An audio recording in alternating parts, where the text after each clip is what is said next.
Hey guys, welcome to Mama Danceless TV. If you are new on this page, you're highly and beautifully welcome. Take a seat and let's quickly do this. So today, guys, I'll teach us how to make potato flour and potato starch. Yeah. So I noticed that my potato has started growing on the body. So I decided to make use of it to make potato starch. First thing first, wash your potato. I'm making use of Irish potato. Then peel everything, peel the body. Yeah, you have to peel it. Make sure it's neatly peeled. You see this potato starch, it's really very good. You can actually use it as thickener in your food. Probably you make soup and that soup is kind of watery, or any food that is watery that you need something to thicken it. Just make use of your potato starch to thicken it. Yeah, it's really very good. You can actually use it for your soup, sauce, gravy, and lots more. And as well, it works well for wheat and gluten free. Yeah, it is wheat and gluten free. Should in case you are looking for gluten free, and it does impart the flavor of potatoes as well. That is another amazing thing about it. So here I'm done peeling everything. You can see nothing waste. So this is my potato. I have to cut it. So pour it into your blender, add a little water and blend it. So but for me, I won't be using my blender. I'll be using my juicer. Yeah, this is my juicer.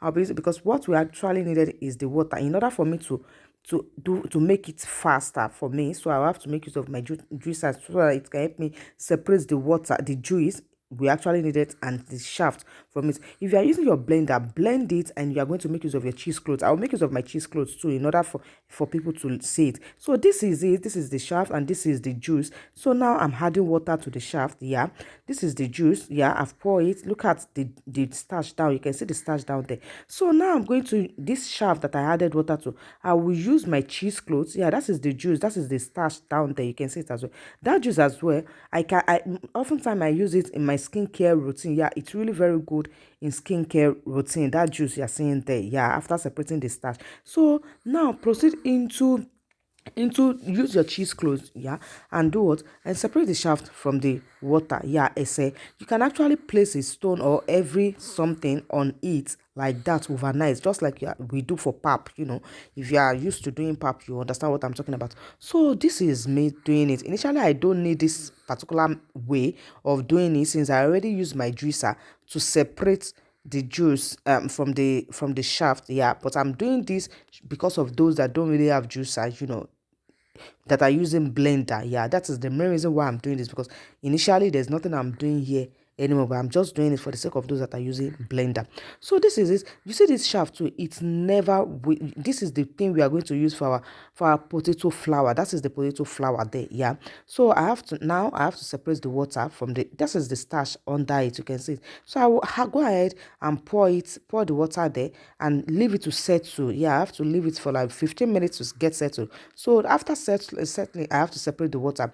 So hard water, this is it. After separating the water from the starch, you have to add water. Added water, clean water please, and mix it together, cover it up and leave it for another 15 minutes to get settled. The main reason why I'm adding water like that is for it to clear, so that the thing can clear. You know that potato has one kind of yellowish, be brownish color kind of water. So this is it. You have to separate the water, make sure the water is properly clear like that.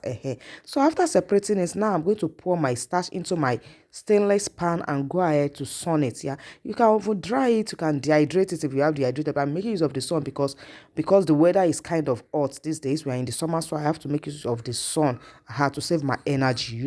So this is it. You can see it, so that is it. Spread it and go ahead and put it in the sun. Same thing with the shaft remaining. Remember I poured one shaft in a particular cheesecloth, that yellow one. Yes, go ahead and save that one. So after making sure that you've already gotten the water out of it, you can put that one in the sun too, because that is your flour. When that is finally dried as well, we'll go ahead to blend it. This is it. This is what I'm talking about. This is the shaft. Yeah, you can see it. So I as well put that one in the sun too. This is the flour and this is the starch.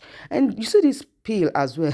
It's not of waste to lie nothing of waste. You can go ahead and as well dry it and blend it, but I won't be drying it because it has started removing something on the body, so I will be trashing it out. So this is 2 days after drying it. This is the starch. 2 days after drying the starch in the sun, I'll proceed into blending it in my blender. Yeah, So after blending it in my blender, then we have our potato starch.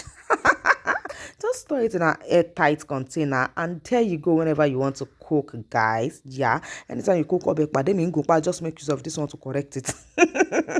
Same thing with the powder as well. You can blend it. So thanks so much for watching. See you in my next video. Bye bye.